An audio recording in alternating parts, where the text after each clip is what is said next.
debate. Donald Trump now up against a new opponent. The candidates separated by the smallest of margins, essentially tied in the polls nationally and in the key battlegrounds, including right here in Pennsylvania, all still very much in play. The ABC News presidential debate starts right now. This is an ABC News special, the most consequential moment of this campaign. Kamala Harris. Together, we will chart a new way forward. Donald Trump. We will soon be a great nation again. Face to face, historic. The ABC News presidential debate. Here now, David Muir and Lindsay Davis. Good evening, I'm David Muir, and thank you for joining us for tonight's ABC News presidential debate. We want to welcome viewers watching on ABC and around the world tonight. Vice President Kamala Harris and President Donald Trump are just moments away from taking the stage in this unprecedented race for president. And I'm Lindsay Davis. Tonight's meeting could be the most consequential event of their campaigns, with Election Day now less than 2 months away. For Vice President Kamala Harris, this is her first debate since President Biden withdrew from the race on July 21st. Of course, that decision followed his debate against President Donald Trump in June. Since then, this race has taken on an entirely new dynamic. And that brings us to the rules of tonight's debate. 90 minutes with 2 commercial breaks. No topics or questions have been shared with the campaigns.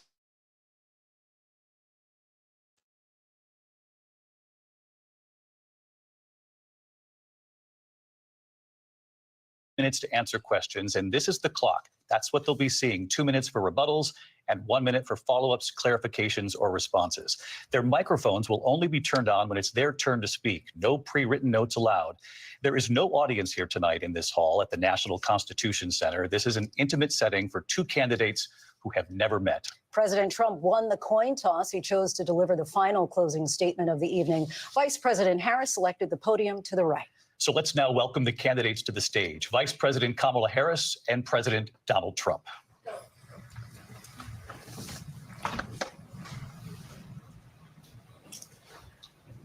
Kamala Harris. Let's have a good debate. Nice to see you. Have fun. Thank you. Welcome to you both. It's wonderful to have you. It's an honor to have you both here tonight. Good evening. We are looking forward to a spirited and thoughtful debate. So let's get started.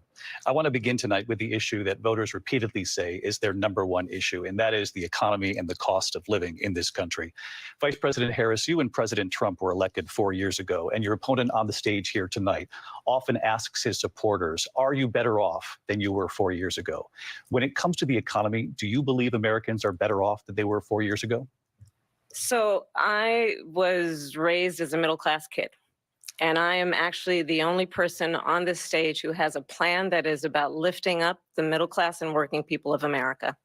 I believe in the ambition, the aspirations, the dreams of the American people. And that is why I imagine and have actually a plan to build what I call an opportunity economy. Because here's the thing. We know that we have a shortage of homes and housing, and the cost of housing is too expensive for far too many people. We know that young families need support to raise their children, and I intend on extending a tax cut for those families of $6,000, which is the largest child tax credit that we have given in a long time, so that those young families can afford to buy a crib, buy a car seat, buy clothes for their children. My passion, one of them, is small businesses. My mother raised my sister and me, but there was a woman who helped raise us. We call her our second mother. She was a small business owner. I love our small businesses. My plan is to give a $50,000 tax deduction to start up small businesses, knowing they are part of the backbone of America's economy. My opponent, on the other hand, his plan is to do what he has done before, which is to provide a tax cut for billionaires and big corporations, which will result in $5 trillion to America's deficit. My opponent has a plan that I call the Trump's sales tax, which would be a 20% tax on everyday goods that you rely on to get through the month. Economists have said that Trump sales tax would actually result for middle-class families in about $4,000 more a year because of his policies and his ideas. What should be the backs of middle-class people paying for tax cuts for billionaires? President Trump, I'll give you 2 minutes. First of all, I have no sales tax. That's an incorrect countries are going to finally, after 75 years, back for all that we've done for the world. And the tariff will be substantial in some cases. I took in billions and billions of dollars, as you know, from China. In fact, they never took the tariff off because there was so much money they can't. It would totally destroy everything that they've set out to do. They're taking in billions of dollars from China and other places. They've left the tariffs on. When I had it, I had tariffs, and yet I had no inflation. Look, we've had a terrible economy because inflation has, which is really known as a country buster. It breaks up countries. We have inflation like very few people have ever seen before, probably the worst in our nation's history. We were at 21%, but that's being generous because many things are 50, 60, 70, and 80% higher than they were just a few years ago. This has been a disaster for people, for the middle class, but for every class. On top of that, we have millions of people pouring into our country from prisons and jails, from mental institutions and insane asylums, and they're coming in and they're taking jobs that are occupied right now by African Americans and Hispanics, and also unions. Unions are going to be affected very soon. And you see what's happening. You see what's happening with towns throughout the United States. You look at Springfield, Ohio. You look at Aurora in Colorado. They are taking over the towns. They're taking over buildings. They're going in violently. These are the people that Xi and Biden led into our country, and they're destroying our country. They're dangerous. They're at the highest level of criminality, and we have to get them out. We have to get them out fast. I created one of the greatest economies in the history of our country. I'll do it again and even better. We are going to get to immigration and border security during this debate, but I would like to let Vice President Harris respond on the economy here. Well, I would love to. Let's talk about what Donald Trump left us. Donald Trump left us the worst unemployment since the Great Depression. Donald Trump left us the worst public health epidemic in a century. Donald Trump left us the worst attack on our democracy since the Civil War. And what we have done is clean up Donald Trump's mess. What we have done and what I intend to do is build on what we know are the aspirations and the hopes of the American people. But I'm going to tell you all in this debate tonight, you're going to hear from the same old tired playbook, a bunch of lies, grievances, and name calling. What you're going to hear tonight is a detailed and dangerous plan called Project 2025 that the former president intends on implementing if he were elected again. I believe very strongly that the American people want a president who understands the importance of bringing us together, knowing we have so much more in common than what separates us. And I pledge to you to be a president for all Americans. President Trump will give you a minute here to respond. Number one, I have nothing to do, as you know, and as she knows better than anyone, I have nothing to do with Project 2025. That's out there. I haven't read it. I don't want to read it purposely. I'm not going to read it. This was a group of people that got together. They came up with some ideas, I guess some good, some bad, but it makes no difference. I have nothing to do. Everybody knows I'm an open book. Everybody knows what I'm going to do. Cut very substantially and create a great economy like I did before. We had the greatest economy. We got hit with a pandemic, and the pandemic was not since 1917, where 100 million people died, has there been anything like it. We did a phenomenal job with the pandemic. We handed them over a country where the economy and where the stock market was higher than it was before the pandemic came in. Nobody's ever seen anything like it. We made ventilators for the entire world. We got gowns, we got masks, we did things that nobody thought possible. And people give me credit for rebuilding the military. They give me credit for a lot of things, but not enough credit for the great job we did with the pandemic. But the only jobs they got were bounce back jobs. These were jobs bounced back, and it bounced back and it went to their benefit. But I was the one that created them. They know it, and so does everybody else. Vice President Harris, I'll let you respond. So Donald Trump has no plan for you. And when you look at his economic plan, it's all about tax breaks for the richest people. I am offering what I describe as an opportunity economy, and the best economists in our country, if not the world, have reviewed our relative plans for the future of America. What Goldman Sachs has said is that Donald Trump's plan would make the economy worse. Mine would strengthen the economy. What the Wharton School has said is Donald Trump's plan would actually explode the deficit. 16 Nobel laureates have described his economic plan as something that would increase inflation and by the middle of next year would invite a recession. You just have to look at where we are and where we stand on the issues. And I'd invite you to know that Donald Trump actually has no plan for you because he is more interested in defending himself than he is in looking out for you. That's just a soundbite. They gave her that to say. Look, I went to the Wharton School of Finance, and many of those professors, the top professors, think my plan is a brilliant plan. It's a great plan. It's a plan that's going to bring up our worth, our value as a country. It's going to make people want to be able to go and work and create jobs and create a lot of good, solid money for our country. And just to finish off, she doesn't have a plan. She copied Biden's plan, and it's like 4 sentences, like run, spot, run. 4 sentences that are just, oh, we'll try and lower taxes.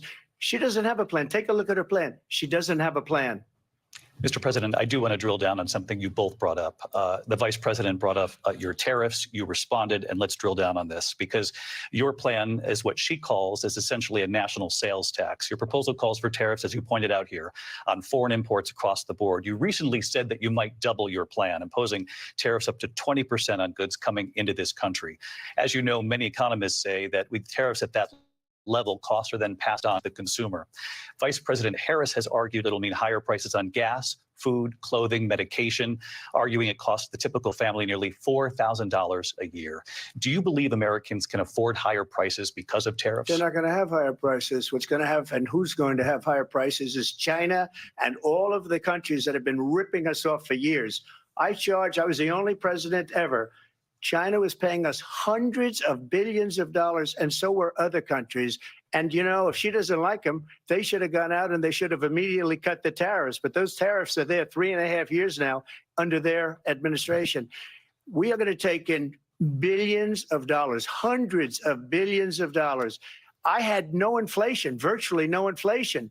They had the highest inflation perhaps in the history of our country because I've never seen a worse period of time. People can't go out and buy cereal or bacon or eggs or anything else.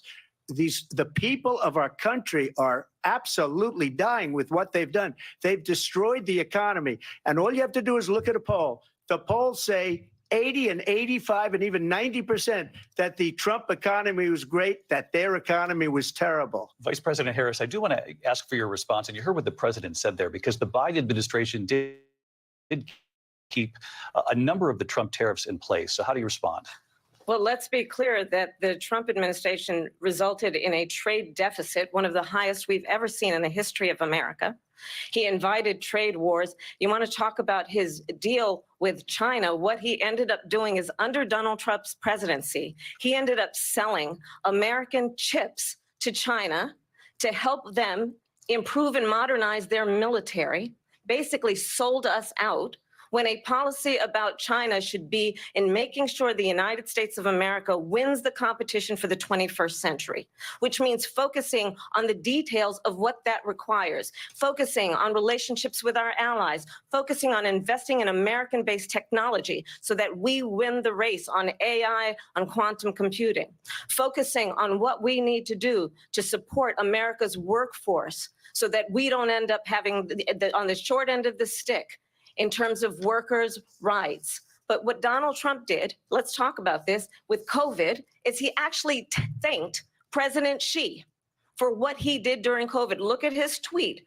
Thank you, President Xi, exclamation point, when we know that Xi was responsible for lacking and not giving us transparency about the origins of COVID.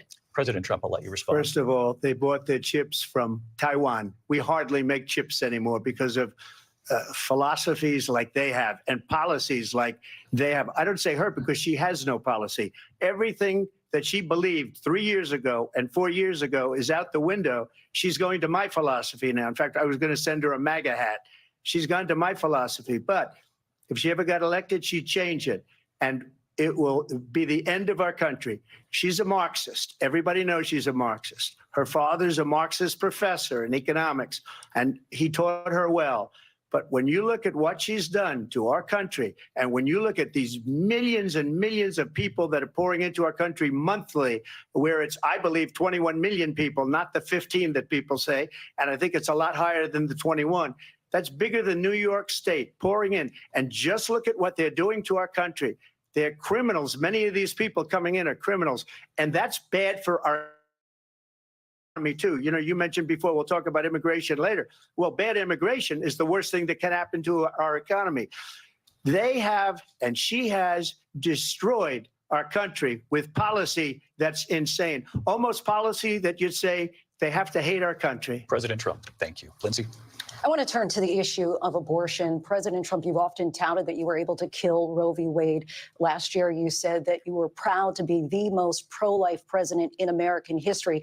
Then last month, you said that your administration would be for women and their reproductive rights. In your home state of Florida, you surprised many with regard to your 6-week abortion ban, because you initially had said that it was too short. And you said, quote, I'm going to be voting that we need more than 6 weeks. But then the very next day, you reversed course and said you would vote to support the 6-week ban. Vice President Harris says that women shouldn't trust you on the issue of abortion.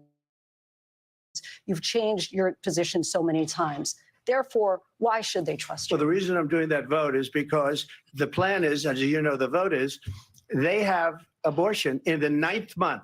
They even have, and you can look at the governor of Virginia, the previous governor of West Virginia, not the current governor, who's doing an excellent job, but the governor before, he said the baby will be born and we will decide what to do with the baby. In other words, we'll execute the baby. And that's why I did that, because that predominates, because they're radical. The Democrats are radical in that. And her vice presidential pick, which I think was a horrible pick, by the way, for our country, because he is really out of it. But her vice presidential pick says abortion in the 9th month is absolutely fine. He also says execution after birth. It's an execution, no longer abortion, because the baby is born, is okay. And that's not okay with me, hence the vote. But what I did is something for 52 years. They've been trying to get Roe v. Wade into the states. And through the genius and heart and strength of 6 Supreme Court justices, we were able to do that. Now, I believe in the exceptions for rape, incest, and life of the mother. I believe strongly in it. Ronald Reagan did also. 85% of Republicans do. Exceptions. Very important.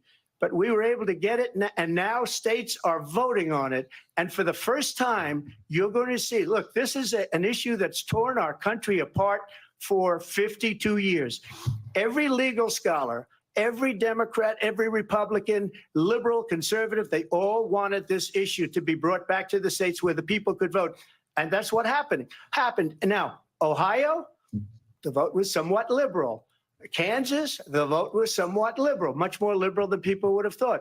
But each individual state is voting. It's the vote of the people now. It's not tied up in the federal government. I did a great service in doing it. It took courage to do it. And the Supreme Court had great courage in doing it. And I give tremendous credit to those 6 justices. There is no state in this country where it is legal to kill a baby after it's born.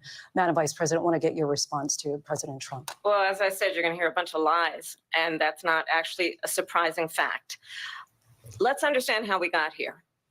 Donald Trump hand-selected 3 members of the United States intention that they would undo the protections of Roe v. Wade. And they did exactly as he intended. And now in over 20 states, there are Trump abortion bans, which make it criminal for a doctor or nurse to provide health care. In one state, it provides prison for life. Trump abortion bans that make no exception even for rape and incest, which understand what that means. A survivor of a crime of violation to their body does not have the right to make a decision about what happens to their body next. That is immoral. And one does not have to abandon their faith or deeply held beliefs to agree. The government, and Donald Trump certainly, should not be telling a woman what to do with her body. I have talked with women around our country. You want to talk about this is what people wanted? Pregnant women who want to carry a pregnancy to term, suffering from a miscarriage, being denied care in an emergency room because they are afraid they might go to jail, and she's bleeding out in a car in the parking lot. She didn't want that. Her husband didn't want that.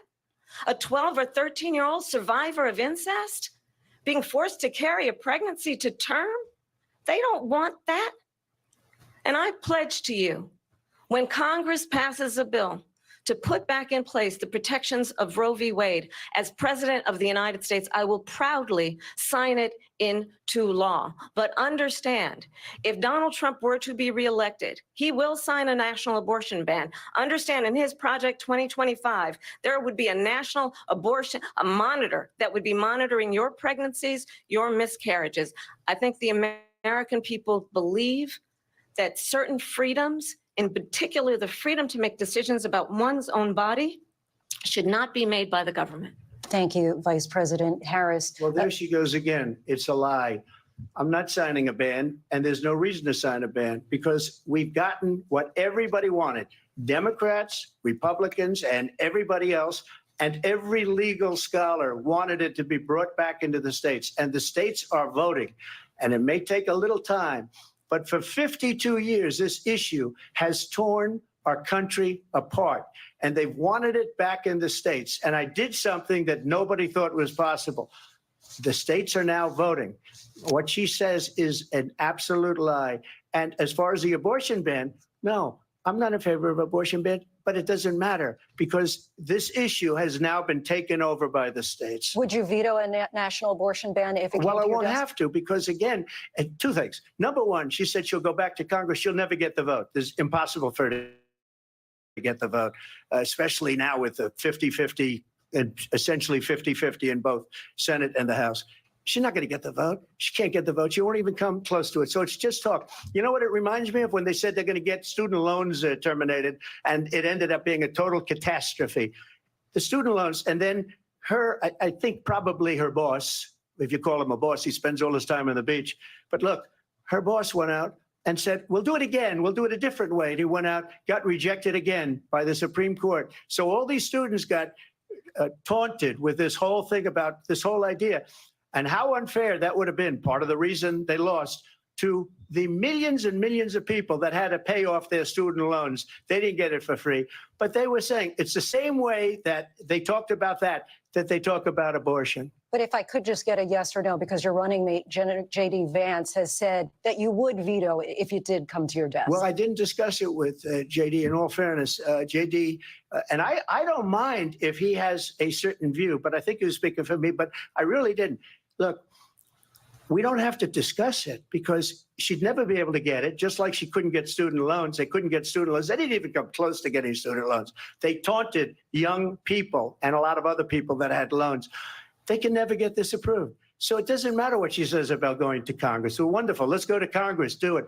But the fact is that for years, they wanted to get it out of Congress and out of the federal government. And we did something that everybody said couldn't be done. And now you have a vote of the people on abortion. Vice President Harris, I want to give you your time to respond, but I do want to ask, would you support any restrictions on a woman's right to an abortion? I absolutely support reinstating the protections of Roe v. Wade. And as you rightly mentioned, nowhere in America is a woman carrying a pregnancy to term and asking for an abortion. That is not happening. It's insulting to the women of America. And understand what has been happening under Donald Trump's abortion bans. Couples who pray and dream of having a family are being denied IVF treatments. What is happening in our country? Working people, working women who are working one or two jobs, who can barely afford childcare as it is, have to travel to another state to get on a plane sitting next to strangers to go and get the health care she needs. Barely can afford to do it, and what you are putting her through is unconscionable.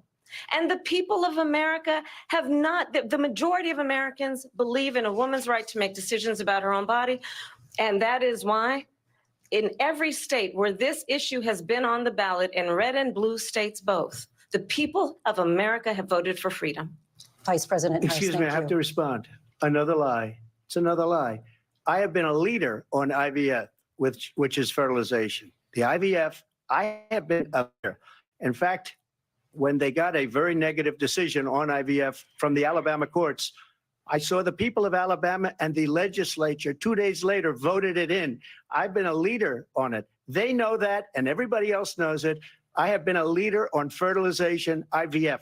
And the other thing, you should ask, will she allow abortion in the 8th month, 9th month, 7th month? Come on. Okay, would you do that? Why don't you ask her that question? Why don't you answer That's the problem. question? Would you because veto? under Roe v. Answer Wade, the question. Would you veto? you could do abortions in the 7th month, the 8th month, the 9th That's month, not true. and probably after birth. Just look at the former governor of Virginia. The governor of Virginia said, we put the baby aside and then we determine what we want to do with the baby. President Trump, thank you. We're going to turn now to immigration and border security. We know it's an issue that's important to Republicans, Democrats, voters across the board in this country. Vice President Harris, you were tasked by President Biden with getting to the root causes of migration from Central America. We know that illegal border crossings reached a record high in the Biden administration. This past June, President Biden imposed tough new asylum restrictions. We know the numbers since then have dropped significantly. But my question to you tonight is, why did the administration wait until 6 months before the election to act? And would you have done anything differently from President Biden on this? So I'm the only person on this stage who has prosecuted transnational criminal organizations for the trafficking of guns, drugs, and human beings. And let me say that the United States Congress, including some of the most conservative members of the United States Senate, came up with a border security bill, which I supported. And that bill would have put 1,500 more border agents on the border to help those folks who are working there right now overtime, trying to do their job. It would have allowed us to stem the flow of fentanyl coming into the United States. I know there are so many families watching tonight who have been personally affected by the surge of fentanyl in our country. That bill would have put more resources to allow us to prosecute transnational criminal organizations for trafficking in guns, drugs, and human beings. But you know what happened to that bill? Donald Trump got on the phone, called up some folks in Congress and said, kill the bill. And you know why? Because he'd prefer to run on a problem instead of fixing a problem. And understand, this comes at a time where the people of our country actually need a leader who engages in solutions, who actually addresses the problems at hand. But what we have in the former president is someone who would prefer to run on a problem instead of fixing a problem. And I'll tell you something, he's going to talk about immigration a lot tonight, even when it's not the subject that is being raised. And I'm going to actually do something really unusual, and I'm going to invite you to attend one of Donald Trump's rallies, because it's a really interesting thing to watch. You will see during the course of his rallies, he talks about fictional characters like Hannibal Lecter. He will talk about windmills cause cancer. And what you will also notice is that people start leaving his rallies early out of exhaustion and boredom. And I will tell you, the one thing you will not hear him talk about is you. You will not hear him talk about your needs, your dreams, and your desires. And I'll tell you, I believe you deserve a president who actually puts you first. And I pledge to you that I will. Vice President Harris, thank you. President Trump, on that point, I want to get your response. Well, I would like to respond. Let me just ask, though, why did you try to kill that bill, and successfully so, that would have put thousands of additional agents and officers on the border? First, let me respond as to the Please. rallies. She said people start leaving. People don't go to her rallies. There's no reason to go. And the people that do go, she's bussing them in and paying them to be there, and then showing them in a different light. So she can't talk about that. People don't leave my rallies. We have the biggest rallies, the most incredible rallies in the history of politics. That's because people want to take their country back. Our country is being lost. We're a failing nation. And it happened 3.5 years ago. And what's going on here, you're going to end up in World War III, just to go into another subject. What they have done to our country by allowing these millions and millions of people to come into our country, and look at what's happening to the towns all over the United States. And a lot of towns don't want to talk. It's not going to be Aurora or Springfield. A lot of towns don't want to talk about it because they're so embarrassed by it. In Springfield, they're eating the dogs, the people that came in. They're eating the cats. They're eating the pets of the people that live there. And this is what's happening in our country, and it's a shame. As far as rallies are concerned, as far as the reason they go is they like what I say. They want to bring our country back. They want to make America great again. It's a very simple phrase, make America great again. She's destroying this country. And if she becomes president, this country doesn't have a chance of success. Not only success, will end up being Venezuela on steroids. I just want to clarify here. You bring up Springfield, Ohio, and ABC News did reach out to the city manager there. He told us there have been no credible reports of specific claims of pets being harmed, injured, or abused by individuals within the immigrant community. Well, I've seen people on television. Let me just say here, this is the people on television say my dog was taken and used for food. So maybe he said that, and maybe that's a good thing to say for a city manager. I'm not taking this from television. But the people I'm on television saying their dog was eaten by the people that went there.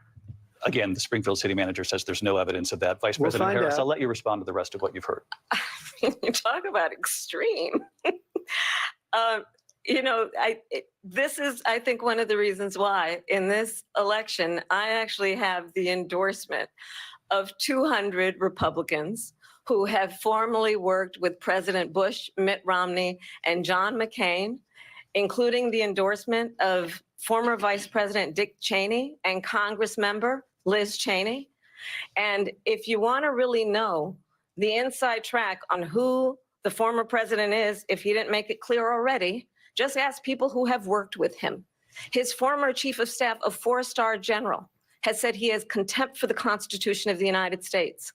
His former national security advisor has said he is dangerous and unfit. His former Secretary of Defense has said the nation, the republic, would never survive another Trump term. And when we listen to this kind of rhetoric, when the issues that affect the American people are not being addressed, I think the choice is clear in this election. President Trump, I'll give you a quick minute to respond here. Thank you, because when I hear that, see, I'm a different kind of a person. I fired most of those people. Not so graciously. They did bad things or a bad job. I fired them. They never fired one person. They didn't fire anybody having to do with Afghanistan and the Taliban and the 13 people who's were just killed, viciously and violently killed. And I got to know the parents and the family. They didn't fire. They should have fired all those generals, all those top people, because that was one of the most incompetently handled situations anybody has ever seen. So when somebody does a bad job, I fire him. And you take a guy like Esper, he was no good, I fired him, so he writes a book. Another one writes a book, because with me they can write books, with nobody else can they. But they have done such a poor job, and they never fire anybody. Look at the economy, look at the inflation. They didn't fire any of their economists, they have the same people. That's a good way not to have books written about you. But just to finish, I got more votes than any Republican in history by far. In fact, I got more votes than any president, sitting president in history by far. Let me continue on immigration. It was what you wanted to talk about earlier. So let's get back to your deportation proposal that the vice president has reacted to as well. President Trump, you call this the largest domestic deportation operation in the history of our country. You say you would use the National Guard. You say if things get out of control, you'd have no problem using the U.S. military. Police, yes. You also said you would use local police. How would you deport 11 million undocumented immigrants? I know you believe that number is much higher. Take us through this. What does this look like? Will authorities be going door to door in this country? Yeah, it is much higher because of them. They allowed criminals, many, many millions of criminals. They allowed terrorists. They allowed common street criminals. They allowed people to come in, drug dealers, to come into our country. And they're now in the United States and told by their countries like Venezuela, don't ever come back or we're going to kill you. Do you know that crime in Venezuela and crime in countries all over the world is way down? You know why? Because they've taken their criminals off the street and they've given them to her to put into our country. And this will be one of the greatest mistakes in history for them to allow. And I think they probably did it because they think they're going to get votes, but it's not worth it, because they're destroying the fabric of our country by what they've done. There's never been anything done like this at all. They've destroyed the fabric of our country.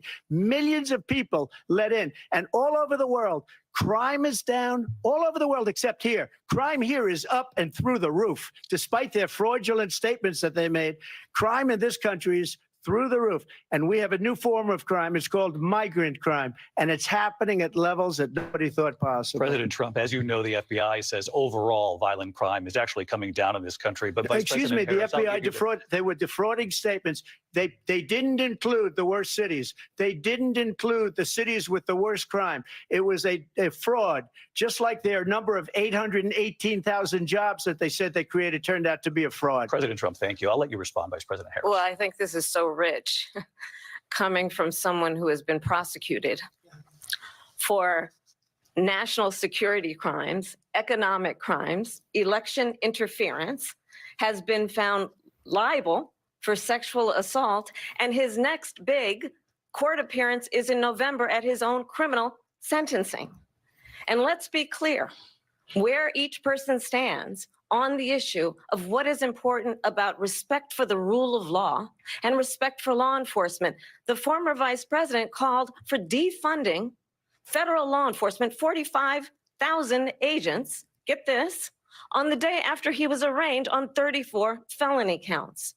So let's talk about what is important in this race. It is important that we move forward, that we turn the page on this same old tired rhetoric and address the needs of the American people, address what we need to do about the housing shortage, which I have a plan for, address what we must do to support our small businesses, address bringing down the price of groceries. But frankly, the American people are exhausted with this same old tired playbook. Vice President Harris, thank you. Excuse me. Every one of those cases was started by them against their political opponent. And I'm winning most of them, and I will win the rest on appeal. And you saw that with the decision that came down just recently from the Supreme Court. I'm winning most of them. But those are cases, it's called weaponization. Never happened in this country. They weaponized the Justice Department. Every one of those cases was involved with the DOJ, from Atlanta and Fani Willis to the Attorney General of New York and the DA in New York. Every one of those cases. And then they say, oh, he's a criminal. They're the ones that made them go after me. By the way, Joe Biden was found essentially guilty on the documents case. And what happened in my documents case? They said, oh, that's the toughest of them all. A complete and total victory. 2 months ago, it was thrown out. It's weaponization, and they used it, and it's never happened in this country. They used it to try and win an election. They're fake cases. President Trump, thank you. A really quick response here, Vice President Harris, on this notion of weaponization of the Justice Department. Well, let's talk about extreme and understand the context in which this election in 2024 is taking place. The United States Supreme Court recently ruled that the former president would essentially be immune from any misconduct if he were to enter the White House again. Understand, this is someone who has openly said he would terminate, I'm quoting, terminate the Constitution of the United States, that he would weaponize the Department of Justice against his political enemies. Someone who has openly expressed disdain for members of our military. Understand what it would mean if Donald Trump were back in the White House with no guardrails, because certainly we know now the court won't stop him. We know J.D. Vance is not going to stop him. It's up to the American people. Vice President Harris, thank you. Lindsay? Vice President Harris, in your last run for president. This is the one that weaponized, not me. She weaponized. I probably took a bullet to the head because of the things that they say about me. They talk about democracy. I'm a threat to democracy. They're the threat to democracy with a fake Russia investigation that went nowhere. We have a lot to get to. Lindsay? Vice President Harris, in your last run for president, you said you wanted to ban fracking. Now you don't. You wanted mandatory government buyback programs for assault weapons. Now your campaign says you don't. You supported decriminalizing border crossings. Now you're taking a harder line. I know you say that your values have not changed. So then why have so many of your policy positions changed? So my values have not changed, and I'm going to discuss every at least every point that you've made. But in particular, let's talk about fracking because we're here in Pennsylvania. I made that very clear in 2020. I will not ban fracking.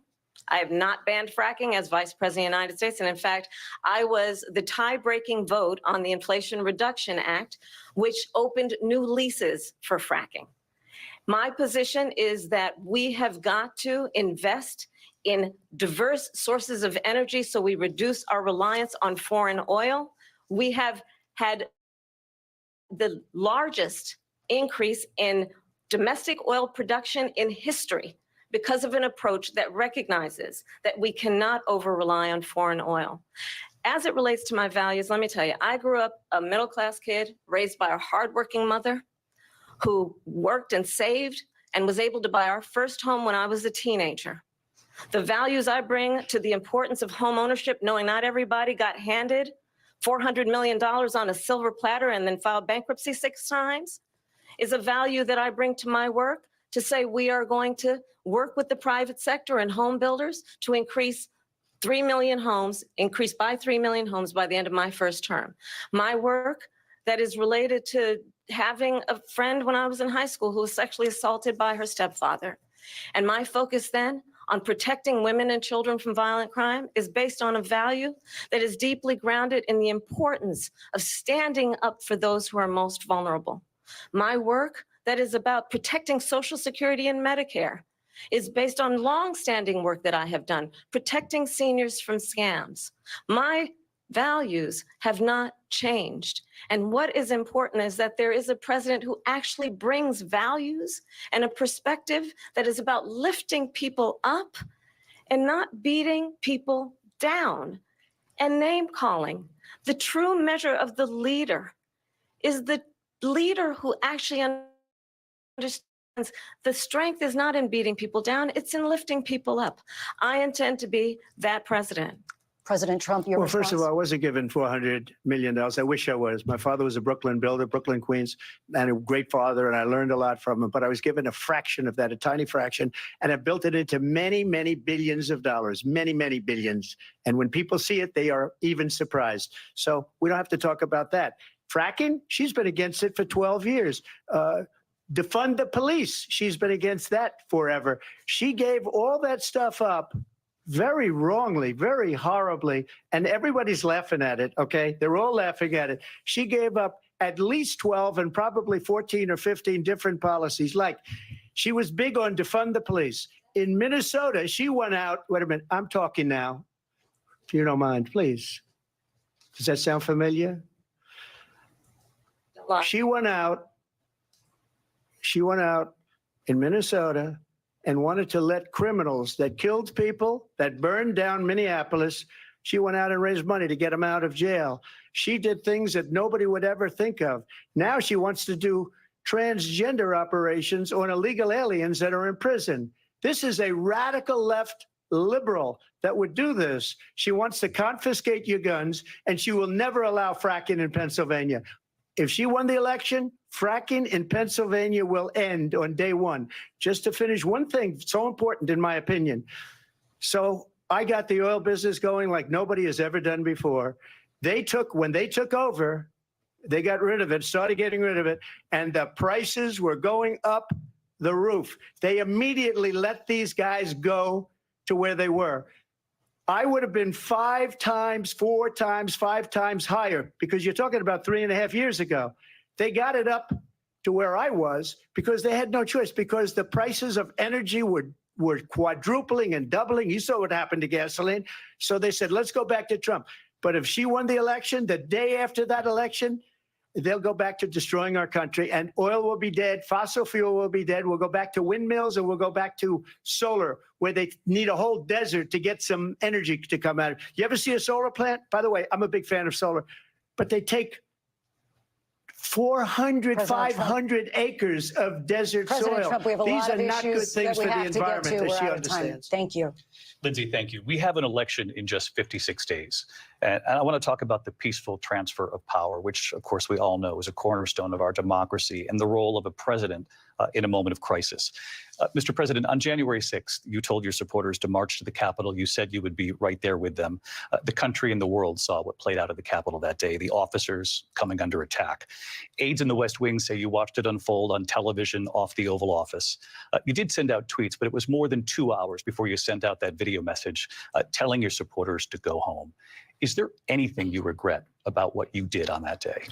You just said a thing that isn't covered. Peacefully and patriotically, I said during my speech, not later on. Peacefully and patriotically. And nobody on the other side was killed. Ashley Babbitt was shot by an out-of-control police officer that should have never, ever shot her. It's a disgrace. But we didn't do this group of people that have been treated so badly. I ask, what about all the people that are pouring into our country and killing people that she allowed to pour in? She was the border czar. Remember that. She was the border czar. She doesn't want to be called the border czar because she's embarrassed by the border. In fact, she said at the beginning, oh, I'm surprised you're not talking about the border yet. That's because she knows what a bad job they've done. What about those people? When are they going to be prosecuted? When are these people from countries all over the world, not just South America? They're coming in from all over the world, David, all over the world. And crime rates are down all over the world because of it. But let me just when are those, David, when are those people going to be prosecuted? When are the people that burned down Minneapolis going to be prosecuted? Or in Seattle? They went into Seattle. They took over a big percentage of the city of Seattle. When are those people going to be prosecuted? But let me just ask you. You might ask her that question. You were the president. You were watching it unfold on television. It's a very simple question as we move forward toward another election. Is there anything you regret about what you did on that day? Yes, sir. I had nothing to do with that other than they asked me to make a speech. I showed up for a speech. I said, I think it's going to be big. I went to Nancy Pelosi and the mayor of Washington, D.C., and the mayor put it back in writing, as you know. I said, you know, this is going to be a very big rally or whatever you want to call it. And again, it wasn't done by me. It was done by others. I said, I'd like to give you 10,000 National Guard or soldiers. They rejected me. Nancy Pelosi rejected me. It was just 2 weeks ago. Her daughter has a tape of her saying she is fully responsible for what happened. They want to get rid of that tape. It would have never happened if Nancy Pelosi and the mayor of Washington did their jobs. I wasn't responsible for security. Nancy Pelosi was responsible. She didn't do her job. The question was about you as president, not about former Speaker Pelosi, but I do want Vice President Harris to respond here. I was at the Capitol on January 6th. I was the vice president-elect. I was also an acting senator. I was there. And on that day, the president of the United States incited a violent mob to attack our nation's capital, to desecrate our nation's capital. On that day, 140 law enforcement officers were injured, and some died. And understand, the former president has been indicted and impeached for exactly that reason. But this is not an isolated situation. Let's remember Charlottesville, where there was a mob of people carrying tiki torches, spewing anti-Semitic hate. And what did the president then at the time say? There were fine people on each side. Let's remember that when it came to the Proud Boys, a militia, the president said, the former president said, stand back and stand by. So for everyone watching who remembers what January 6th was, I say, we don't have to go back. Let's not go back. We're not going back. It's time to turn the page. And if that was a bridge too far for you, well, there is a place in our campaign for you to stand for country, to stand for our democracy, to stand for rule of law, and to end the chaos, and to end the approach that is about attacking the foundations of our democracy because you don't like the outcome. And be clear on that point. Donald Trump, the candidate, has said in this election there will be a bloodbath if this and the outcome of this election is not to his liking. Let's turn the page on this. Let's not go back. Let's chart a course for the future and not go backwards to the past. let me just follow up here. It was a different term, and it was a term that related to energy because they have destroyed our energy business. That was where bloodbath was. Also, on Charlottesville, that story has been, as you would say, debunked. Laura Ingraham, Sean Hannity, Jesse, all of these people, they covered it. If they go an extra sentence, they will see it was perfect. It was debunked in almost every newspaper, but they still bring it up, just like they bring 2025 up. They bring all of this stuff up. I ask you this, you talk about the Capitol. Why are we allowing these millions of people to come through on the southern border? How come she's not doing anything? And I'll tell you what I would do, and I would be very proud to do it. I would say we would both leave this debate right now. I'd like to see her go down to Washington, D.C. during this debate because we're wasting a lot of time. Go down to, because she's been so bad, it's so ridiculous. Go down to Washington, D.C. and let her sign a bill to close up the border because they have the right to do it. They don't need bills. They have the right to do it. The President of the United States, you'll get him out of bed. You'll wake him up at 4 o'clock in the afternoon. You'll say, come on down to the office. Let's sign a bill. If he signs a bill that the border is closed, all he has to do is say it to the Border Patrol, who are phenomenal. If they do that, the border is closed. Mr. Those President, people are killing many people, unlike J6. We talked immigration here tonight. I do want to focus on this next issue to both of you because it really brings us this into focus, truth in these times that we're living in. Mr. President, for 3.5 years after you lost the 2020 election, you repeatedly falsely claimed that you won, many times saying you won in a landslide. In the past couple of weeks leading up to this debate, you have said, quote, you lost by a whisker, that you, quote, didn't quite make it, that you came up a little bit short. I said that? Are you now acknowledging that you lost in 2020? No, I don't acknowledge that at all. But I you said did that say sarcastically. But You know those- that. It was said, oh, we lost by a whisker. That was said sarcastically. Look, there's so much proof. All you have to do is look at it. And they should have sent it back to the legislatures for approval. I got almost 75 million votes, the most votes any sitting president has ever gotten. I was told if I got 63, which was what I got in 2016, you can't be beaten. The election, people should never be thinking about an election as fraudulent. We need two things. We need walls, and we have to have it. We have to have borders, and we have to have good elections. Our elections are bad. And a lot of these illegal immigrants coming in, they're trying to get them to vote. They can't even speak English. They don't even know what country they're in practically. And these people are trying to get them to vote. And that's why they're allowing them to come into our country. I did watch all of these pieces of video. I didn't detect the sarcasm, lost by a whisker. We didn't quite make it. And we should just point out here as clarification, and you know this, you and your allies, 60 cases in front of many judges, many of them No Republican, judge looked at it. and said They said we didn't have standing. That's the other thing. They said we didn't have standing, a technicality. Can you imagine a system where a person in an election doesn't have standing? The president of the United States doesn't have standing. That's how we lost. If you look at the facts, and I'd love to have you'll do a special on it. I'll show you Georgia, and I'll show you Wisconsin, and I'll show you Pennsylvania, and I'll show you. We have so many facts and statistics, but you know what? That doesn't matter because we have to solve the problem that we have right now. That's old news. And the problem that we have right now is we have a nation in decline, and they have put it into decline. We have a nation that is dying, David. Mr. President, thank you. Vice President Harris, you heard the president there tonight. He said he didn't say that he lost by a whisker. So he still believes he did not lose the election that was won by President Biden and yourself.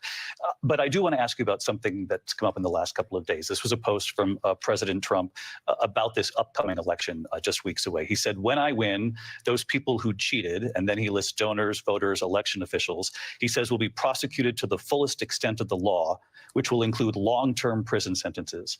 One of your campaign's top lawyers responded saying, we won't let Donald Trump intimidate us. We won't let him suppress the vote. Is that what you believe he's trying to do here? Donald Trump was fired by 81 million people. So let's be clear about that. And clearly he is having a very difficult time processing that. But we cannot afford to have a president of the United States who attempts, as he did in the past, to upend the will of the voters in a free and fair election. And I'm going to tell you that I have traveled the world as Vice President of the United States, and world leaders are laughing at Donald Trump. I have talked with military leaders, some of whom worked with you, and they say you're a disgrace. And when you then talk in this way in a presidential debate and deny what over and over again are court cases you have lost because you did in fact lose that election, it leads one to believe that perhaps we do not have in the candidate to my right the temperament or the ability to not be confused about fact. That's deeply troubling, and the American people deserve better. I'll give you 1 minute to respond, Mr. President. Let me just say about world leaders. Viktor Orban, one of the most respected men, they call him a strong man. He's a tough person, smart. Prime Minister of Hungary. They said, why is the whole world blowing up? 3 years ago, it wasn't. Why is it blowing up? He said, because you need Trump back as president. They were afraid of him. China was afraid, and I don't like to use the word afraid, but I'm just quoting him. China was afraid of him. North Korea was afraid of him. Look at what's going on with North Korea, by the way. He said Russia was afraid of him. I ended the Nord Stream 2 pipeline, and Biden put it back on day one, but he ended the XL pipeline. The XL pipeline in our country, he ended that. But he let the Russians build a pipeline going all over Europe and heading into Germany, the biggest pipeline in the world. Look, Viktor Orban said it. He said the most respected, most feared person is Donald Trump. We had no problems when Trump was president. But when this weak, pathetic man that you saw at a debate just a few months ago, that if he weren't in that debate, he'd be running instead of her. She got no votes. He got 14 million votes. What you did, you talk about a threat to democracy. He got 14 million votes, and they threw him out of office. And you know what? I'll give you a little secret. He hates her. He can't stand her. But he got 14 million votes. They threw him out. She got 0 votes. And when she ran, she was the first one to leave because she failed. And now she's running. I don't understand it, but I'm okay with it because your time is I think up. we're going to do very well. We've got a lot more to get to. Turning now Yes. to the Israel-Hamas war and the hostages who are still being held, Americans among them.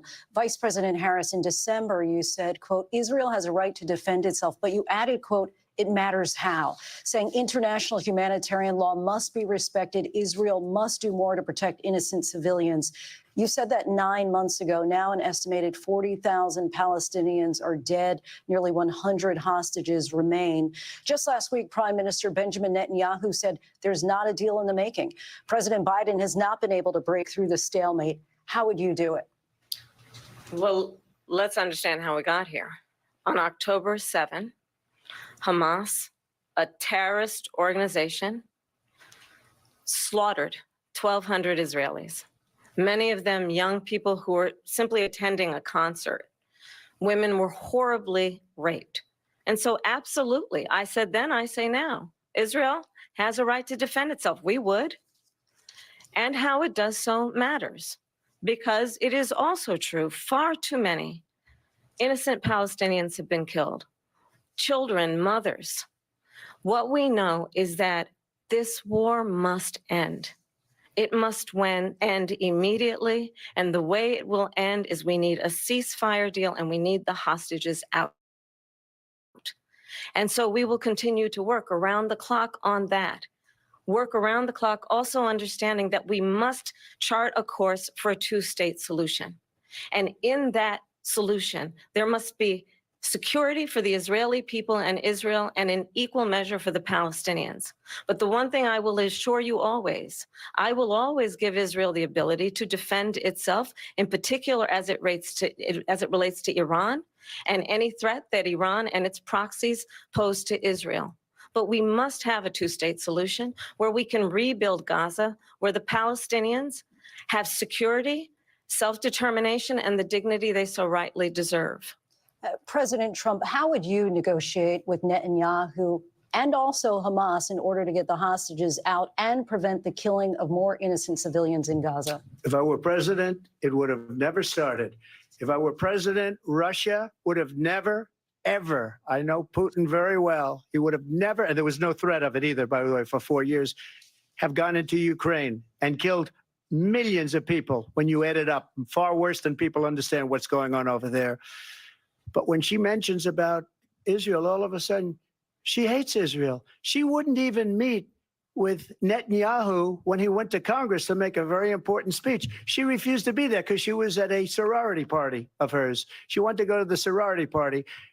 She hates Israel.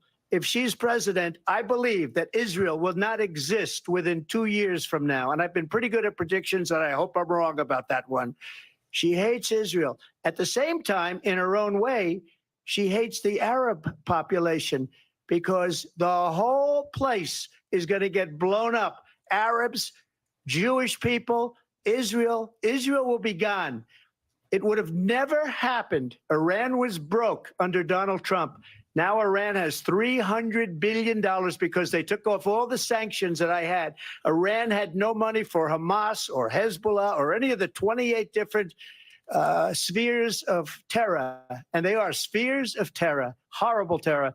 They had no money. It was a big story, and you know it. You covered it very well, actually. They had no money for terror. They were broke. Now they're a rich nation, and now what they're doing is they're spreading that money around.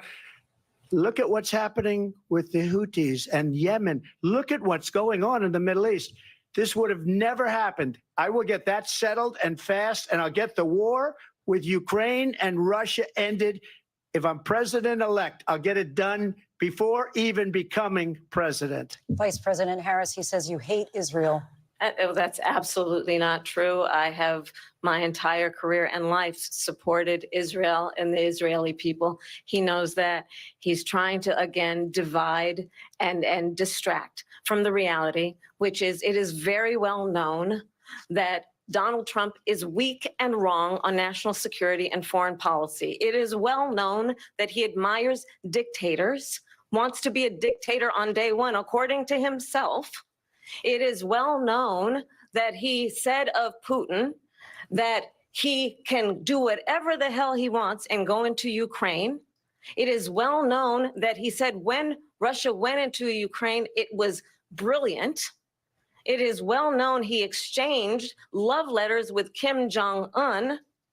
And it is absolutely well known that these dictators and autocrats are rooting for you to be president again because they're so clear they can manipulate you with flattery and favors. And that is why so many military leaders who you have worked with have told me you are a disgrace. That is why we understand that we have to have a president who is not consistently weak and wrong on Vice national President security, Harris. including the importance of upholding and respecting in highest regard our military. Vice President Harris, thank you. They're the ones, and she's the one that caused it, that's weak on national security by allowing every nation last month for the year, 168 different countries sending people into our country. Their crime rates are way down. Putin endorsed her last week, said, I hope she wins. And I think he meant it because what he's gotten away with is absolutely incredible. It wouldn't have happened with me. The leaders of other countries think that they're weak and incompetent, and they are. They're grossly incompetent. And I just ask one question. Why does Biden go in and kill the Keystone Pipeline and approve the single biggest deal that Russia's ever made, Nord Stream 2, the biggest pipeline anywhere in the world going to Germany and all over Europe? Because they're weak and they're ineffective. And Biden, by the way, President gets paid Trump, a lot of money. Thank you. We have a lot of issues to get to. We'll be right back with much more of this historic ABC News presidential debate from the National Constitution Center right here in Philadelphia. Back in a moment.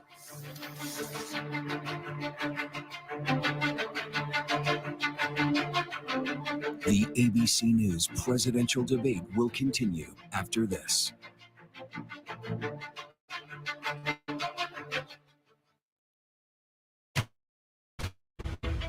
Oh, Rich. We are the perfect family.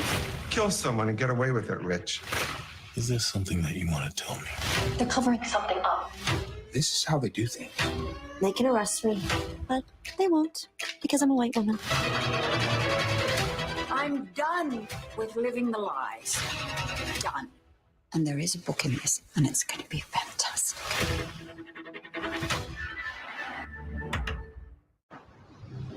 This whale is unaware it's being exploited for financial advertising. Look at this silly little sailboat. These men of means with their silver spoons eating up the financial favors of the 1%. what would become of them when they discover Robinhood Gold allows others to earn their very liberal rates on idle cash and unlimited deposit bonuses? They would descend into chaos. Merciless chaos. The season finale is upon us! Dog food in thy fridge? It's not dog food. It's fresh pet. Real meat, real veggies. For thy beast? There's always a betrayal in the finale. At SimpliSafe, we build advanced security sensors and cameras for your whole home, powered by 24/7 professional monitoring and Fast Protect technology, exclusively from SimpliSafe for faster police response. There's no safe like SimpliSafe. Vote Cheddar Bay 2024, because when Red Lobster's biscuits rise, America thrives. So come in now for a chance to win 4 years of free Red Lobster, because one bite can unite all parties, at least for dinner. Sure, Vistaprint prints business cards, but we also print these and those and engrave that. We print your brand on everything so customers can notice you, remember you, and fall in love with you. If you need it, we print it with 25% off for new customers at Vistaprint.com. Nobody knew I existed, but look at all these people. Who do you think they see me? You're Joker. I'd do anything for you. People believe Arthur Fleck to be some kind of martyr. Well, he's not. You don't think this is me? Rated R. ABC's David Muir, the most watched newscast in America. Doctor, welcome aboard the Odyssey. Our mission is to preserve the dream, and that's why you're here. Keep these dreamers safe. I'm in. Welcome, everybody. It's Throwbacks with Matt Leinart and Jerry Ferrara. And it is glorious. It is a glorious hour. You just rocked my whole world. I don't even know if I could complete the show, to be honest. We had to start off with a bang, man. This is Throwbacks. Let's go. The future of television has arrived. Next Gen TV is here with stunning video, enhanced voice clarity, and interactive features, all upgradable for the future. Learn more at watchnextgentv.com. Measure 110 devastated Oregon. Decriminalizing drugs. Overdoses skyrocketing. Families torn apart. Homeless in Canada. I'm Adam Epstein, and I'm a dirty moderator. A house divided against itself cannot stand. So this is a tables turn moment. Contra every bit of dogma that the right spews. You're writing them off in the name of green rhetoric. I don't want any fucking green rhetoric. Spot on. Trying to deconstruct hegemonic narratives and binaries and all these things. You know, a lot of in politics, but also in culture. I'm not here to hawk for either party, but I'm politically homeless. And that means people like Adam Epstein and I have to belong to a party that maybe we don't always belong to. I think it's a really interesting question. Which party is more dangerous right now? The Republicans are assholes, but the Democrats are these elite snobs who don't understand me. Imagine a restaurant where 3 out of 4 customers were upset, but nothing ever changed. Like that's what politics is becoming to more and more Americans. The fight is on, folks, and guess what? Democracy. There is a calculation by the Nikki Haley's in the party who are on the outside, and even some of those still inside, that we'll just get past Trump. In 2028, you know, I will look much better to Republicans having compromised myself now. A, they will have forgotten, and B, they will be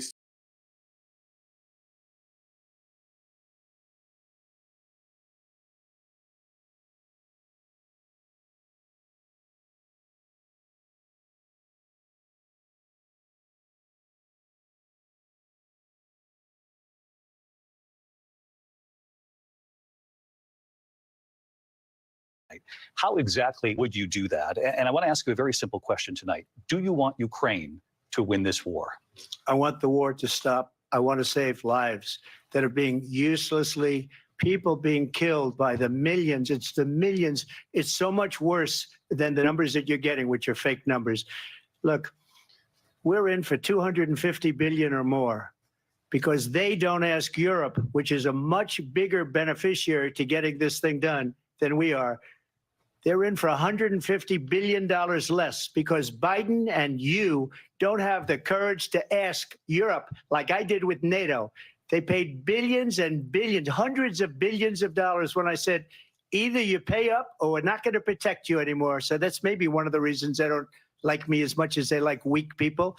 But you take a look at what's happening. We're in for 250 to 275 billion. They're into 100 to 150. They should be forced to equalize. With that being said, I want to get the war settled. I know Zelensky very well, and I know Putin very well. I have a good relationship, and they respect your president, okay? They respect me. They don't respect Biden. How would you respect him? Why? For what reason? He hasn't even made a phone call in 2 years to Putin, hasn't spoken to anybody. They don't even try and get it. That is a war that's dying to be settled. I will get it settled before I even become president. If I win, when I'm president-elect, and what I'll do is I'll speak to one, I'll speak to the other, I'll get them together. That war would have never happened. And in fact, when I saw Putin after I left, unfortunately left because our country has gone to hell. But after I left, when I saw him building up soldiers, he did it after I left. I said, oh, he must be negotiating. It must be a good, strong point of negotiation. Well, it wasn't, because Biden had no idea how to talk to him. He had no idea how to stop it. And now you have millions of people dead, and it's only getting worse, and it could lead to World War III. Don't kid yourself, David. We're playing with World War III, and we have a president that we don't even know if he's. Where is our president? We don't even know if he's a president. And just to clarify they here, threw him out of a campaign like a dog. We don't even know. Is he our president? But we have a president, Mr. President, that doesn't know he's alive. Your time is up. Just to clarify in the question, do you believe it's in the U.S. best interest for Ukraine to win this war, yes or no? I think it's the U.S. best interest to get this war finished and just get it done. All right. Negotiate a deal, because we have to stop all of these human lives from being destroyed. I want to take this to Vice President Harris. I want to get your thoughts on support for Ukraine in this moment, but also as Commander-in-Chief, if elected, how would you deal with Vladimir Putin, and would it be any different from what we're seeing from President Biden? Well, first of all, it's important to remind the former president, you're not running against Joe Biden, you're running against me. I believe the reason that Donald Trump says that this war would be over within 24 hours is because he would just give it up. And that's not who we are as Americans. Let's understand what happened here. I actually met with Zelensky a few days before Russia invaded, tried through force to change territorial boundaries, to defy one of the most important international rules and norms, which is the importance of sovereignty and territorial integrity. And I met with President Zelensky. I shared with him American intelligence about how he could defend himself. Days later, I went to NATO's eastern flank, to Poland and Romania. And through the work that I and others did, we brought 50 countries together to support Ukraine in its righteous defense. And because of our support, because of the air defense, the ammunition, the artillery, the javelins, the Abrams tanks that we have provided, Ukraine stands as an independent and free country. If Donald Trump were president, Putin would be sitting in Kyiv right now. And understand what that would mean, because Putin's agenda is not just about Ukraine. Understand why the European allies and our NATO allies are so thankful that you are no longer president, and that we understand the importance of the greatest military alliance the world has ever known, which is NATO, and what we have done to preserve the ability of Zelensky and the Ukrainians to fight for their independence. Otherwise, Putin would be sitting in Kyiv with his eyes on the rest of Europe, starting with Poland. And why don't you tell the 800,000 Polish Americans right here in Pennsylvania how quickly you would give up for the sake of favor and what you think is a friendship with what is known to be a dictator who would eat you for lunch. Vice President Harris, thank you. We've heard from both of you on Ukraine tonight. Afghanistan came up in the last hour. I wanted her to respond to something you said earlier. And now, please, I'll give you a minute here. Putin would be sitting in Moscow, and he wouldn't have lost 300,000 men and women, but he would have been sitting in Moscow. Quiet, please. He would have been sitting in Moscow much happier than he is right now. But eventually, you know, he's got a thing that other people don't have. He's got nuclear weapons. They don't ever talk about that. He's got nuclear weapons. Nobody ever thinks about that. And eventually, maybe he'll use them, and maybe he hasn't been that threatening, but he does have that. Something we don't even like to talk about. Nobody likes to talk about it. But just so you understand, they sent her to negotiate peace before this war started. 3 days later, he went in and he started the war because everything they said was weak and stupid. They said the wrong things. That war should have never started. She was the emissary. They sent her in to negotiate with Zelensky and Putin, and she did. And the war started 3 days later. And that's the kind of talent we have with her. She's worse than Biden. In my opinion, I think he's the worst president in the history of our country. She goes down as the worst vice president in the history of our country. But let me tell you something. She is a horrible negotiator. They sent her in to negotiate. As soon as they left, Putin did the invasion. President Trump, thank you. You did bring up something. You said she went to negotiate with Vladimir Putin. Vice President Harris, have you ever met Vladimir Putin? Can you clarify tonight? Yet again, I said it at the beginning of this debate, you're going to hear a bunch of lies coming from this fellow. And that is another one. When I went to meet with President Zelensky, I've now met with him over 5 times. The reality is it has been about standing as America always should, as a leader upholding international rules and norms, as a leader who shows strength, understanding that the alliances we have around the world are dependent on our ability to look out for our friends and not favor our enemies because you adore strongmen instead of caring about democracy. And that is very much what is at stake here. The President of the United States is commander-in-chief. And the American people have a right to rely on a president who understands the significance of America's role and responsibility in terms of ensuring that there is stability and ensuring we stand up for our principles and not sell them for the benefit of personal flattery. We've talked about Ukraine and Vladimir Putin. I do want to talk about Afghanistan. It came up in the first hour of this debate. I want to move on to Afghanistan. Stoltenberg said Trump did the most amazing thing I've ever seen. He got these countries, the 28 countries at the time, to pay up. He said, I've never seen. He's the head of NATO. He said, I've never seen. For years, we were paying almost all of NATO. We were being ripped off by European nations, both on trade and on NATO.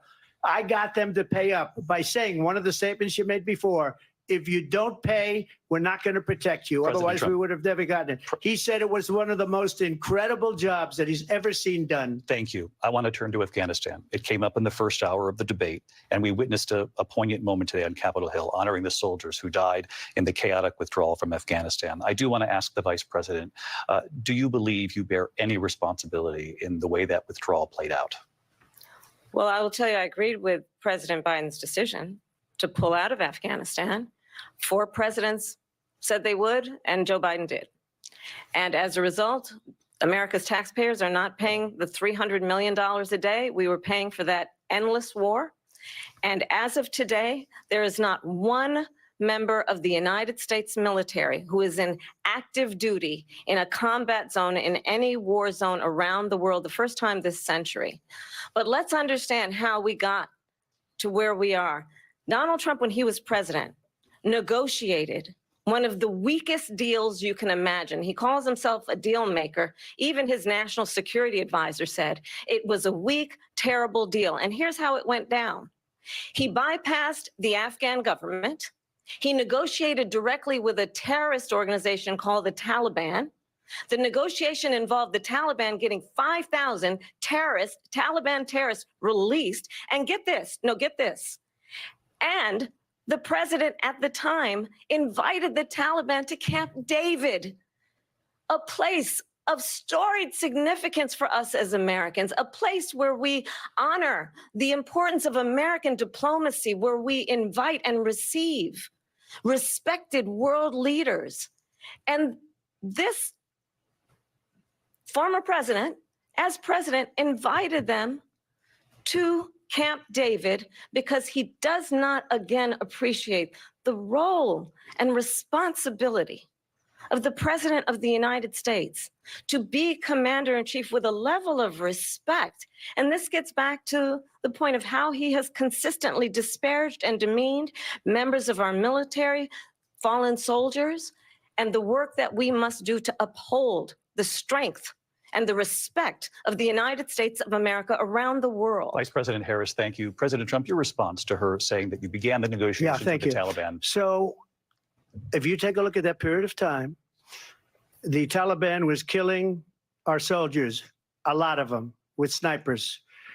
And I got involved with the Taliban because the Taliban was doing the killing. That's the fighting force within Afghanistan. They don't bother doing that because, you know, they deal with the wrong people all the time. But I got involved. And Abdul is the head of the Taliban. He is still the head of the Taliban. And I told Abdul, don't do it anymore. You do it anymore, you're going to have problems. And he said, why do you send me a picture of my house? I said, you're going to have to figure that out, Abdul. And for 18 months, we had nobody killed. We did have an agreement negotiated by Mike Pompeo. It was a very good agreement.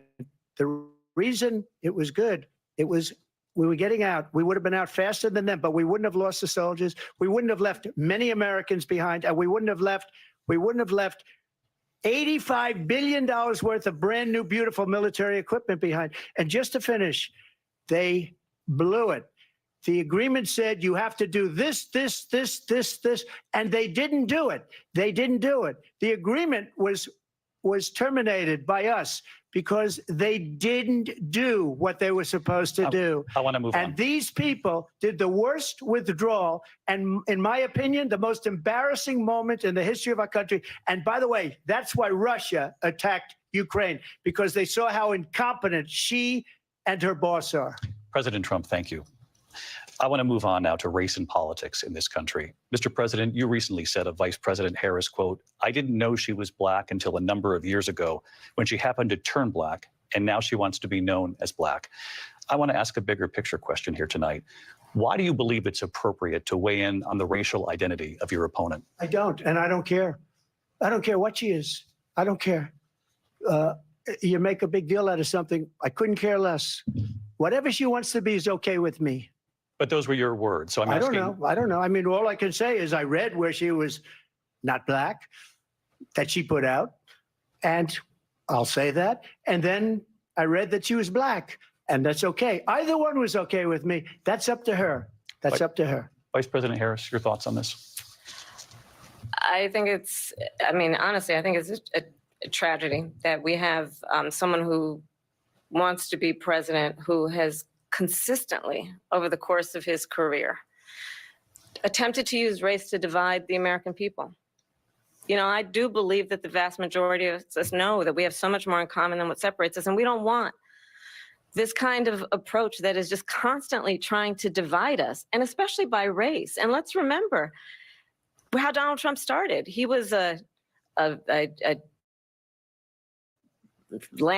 owned buildings, and he was investigated because he refused to rent property to black families.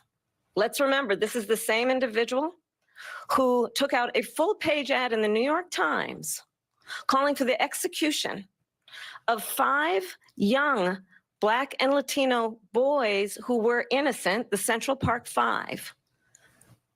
Took out a full-page ad calling for their execution. This is the same individual who spread birther lies about the first Black president of the United States. And I think the American people want better than that, want better than this, want someone who understands, as I do, I travel our country. We see in each other a friend. We see in each other a neighbor. We don't want a leader who is constantly trying to have Americans point their fingers at each other. I meet with people all the time who tell me, can we please just have discourse about how we're going to invest in the aspirations and the ambitions and the dreams of the American people? Knowing that regardless of people's color or the language their grandmother speaks, we all have the same dreams and aspirations and want a president who invests in those, not in hate and division. Vice President Harris, thank you. Lindsay? President Trump, this is now your third time.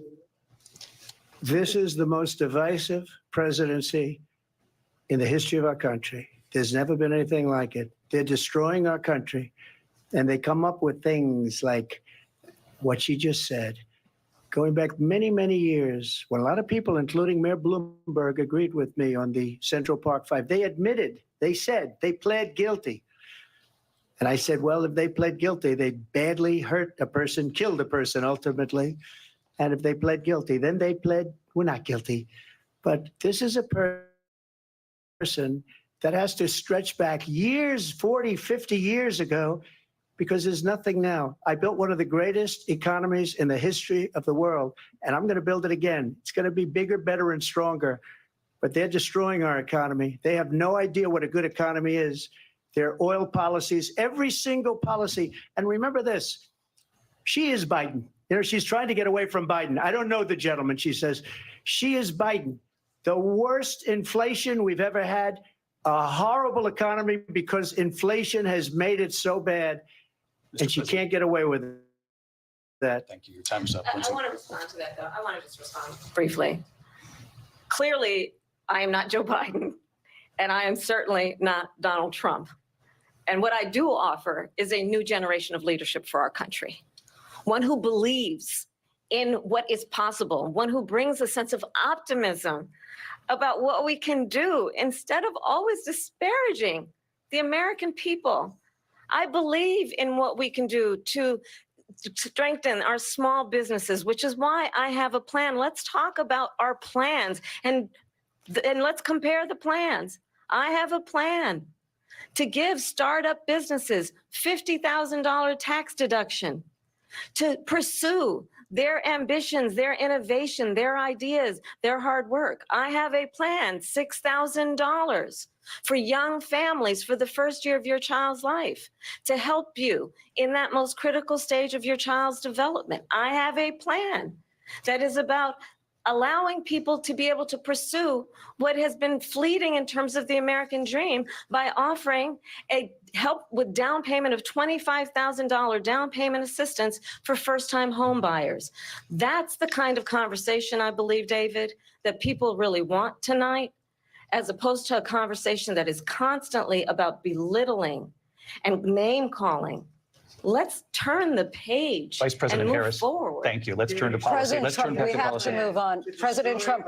Let's turn to policy, She has please. a plan to defund the police. She has a plan to confiscate everybody's gun. President Trump, she we has do a have to plan move to on to not other allow issues. fracking in Pennsylvania or anywhere else. Okay. That's Thank you, what Mr. her plan is until just recently. I just need Lindsay, to go ahead. respond No, because Trump, the President former Trump. president has said No, I'm something sorry. twice that I need to No, respond to. I'm sorry. We're I just gonna need to move on, respond Vice one President time Harris. to what he has President said Trump, this is multiple now your Yes. third time running for president. You have long vowed to repeal and replace the Affordable Care Act, also known as Obamacare. You have failed to accomplish that. You now say you're going to keep Obamacare, quote, unless we can do something much better. Last month, you said, quote, we're working on it. So tonight, 9 years after you first started running, do you have a plan, and can you tell us what it is? Obamacare was lousy health care, always was. It's not very good today. And what I said, that if we come up with something, and we are working on things, we're going to do it and we're going to replace it. But remember this, I inherited Obamacare because Democrats wouldn't change it. They wouldn't vote for it. They were unanimous. They wouldn't vote to change it.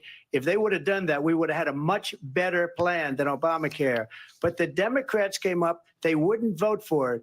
I had a choice to make when I was president.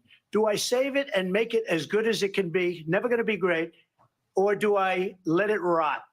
And I felt I had an obligation, even though politically it would have been good to just let it rot and let it go away. I decided, and I told my people, the top people, and they're very good people. I have a lot of good people in that administration. We read about the bad ones. We had some real bad ones too, and so do they. They have really bad ones. The difference is they don't get rid of them. But let me just explain. I had a choice to make.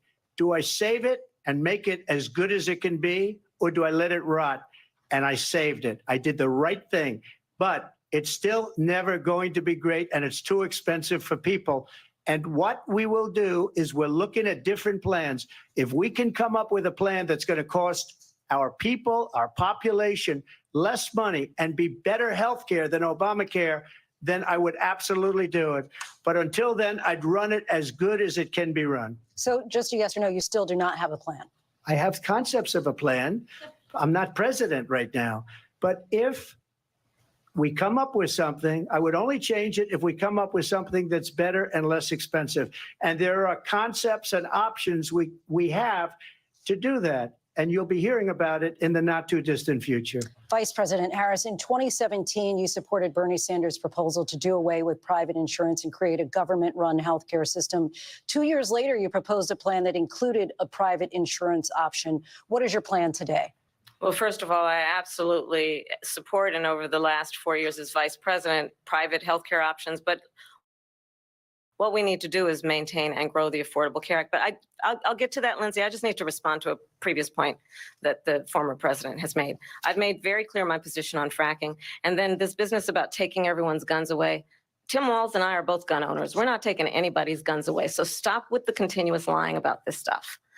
As it relates to the Affordable Care Act, understand, just look at the history to know where people stand. When Donald Trump was president, 60 times he tried to get rid of the Affordable Care Act. 60 times. I was a senator at the time when I will never forget the early morning hours when it was up for a vote in the United States Senate. And the late, great John McCain, who you have disparaged as being, you don't like him, you said at the time, because he got caught. He was an American hero. The late, great John McCain, I will never forget that night, walked onto the Senate floor and said, no, you don't. No, you don't. No, you don't get rid of the Affordable Care Act. You have no plan. And what the Affordable Care Act has done is eliminate the ability of insurance companies to deny people with pre-existing conditions. I don't have to tell the people watching tonight, you remember what that was like? Remember when an insurance company could deny if a child had asthma, if someone was a breast cancer survivor, if a grandparent had diabetes? And thankfully, as I've been vice president and we over the last 4 years have strengthened the Affordable Care Act, we have allowed for the first time Medicare to negotiate drug prices on behalf of you, the American people. Donald Trump said he was going to allow Medicare to negotiate drug prices. He never did. We did.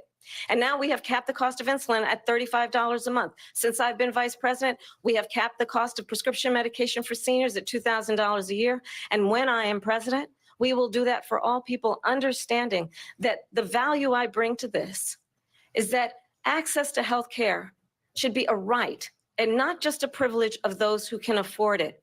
And the plan has to be to strengthen the Affordable Care Act, not get rid of it.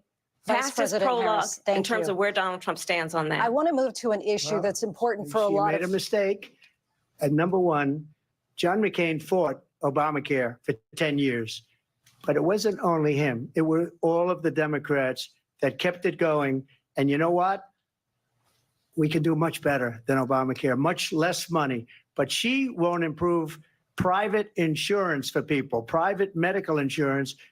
That's another thing she doesn't want to get. People are paying privately for insurance that have worked hard and made money, and they want to have private. She wants everybody to be on government insurance where you wait 6 months for an operation that you need immediately. President Trump, thank you. We have another issue that we'd like to get to that's important for a number of Americans, in particular younger voters, and that's climate change. President Trump, with regard to the environment, you say that we have to have clean air and clean water.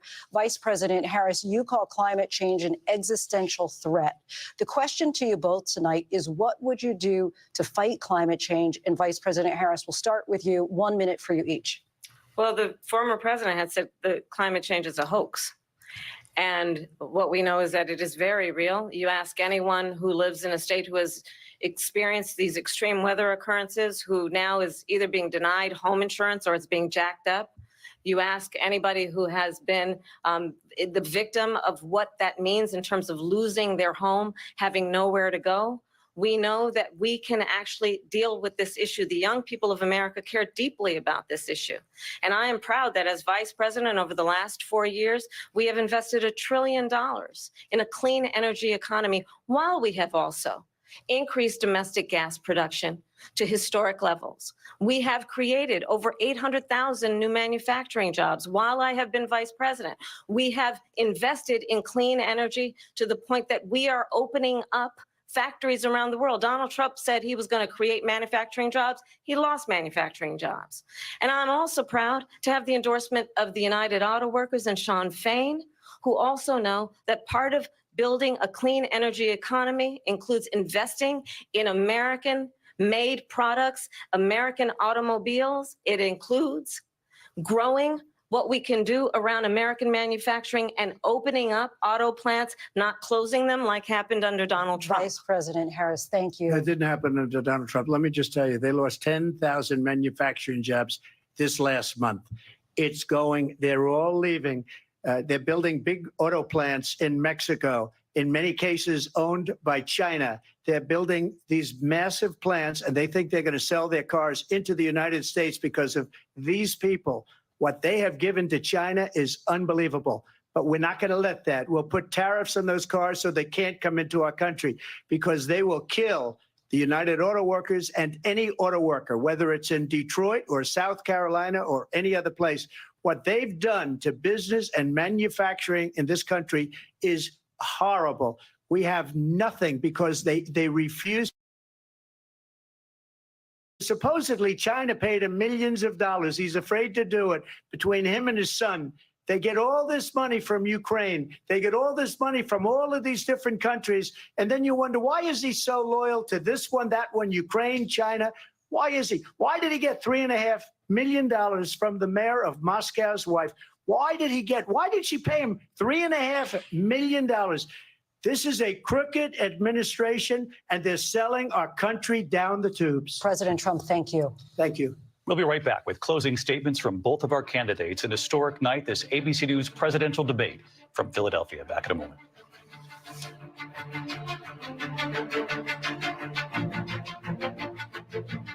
The ABC News presidential debate will continue after this.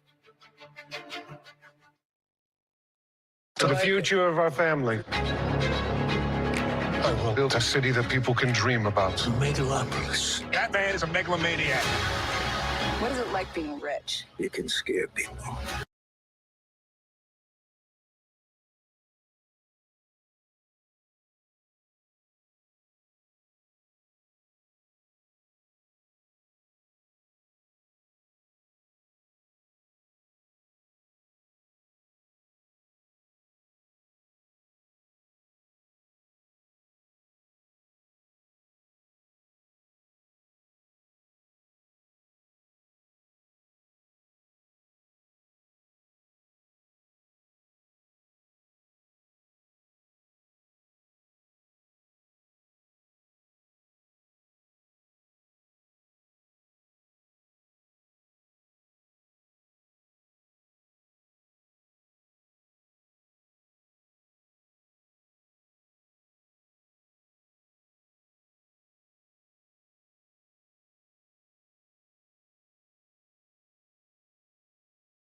live from the National Constitution Center in Philadelphia, Pennsylvania.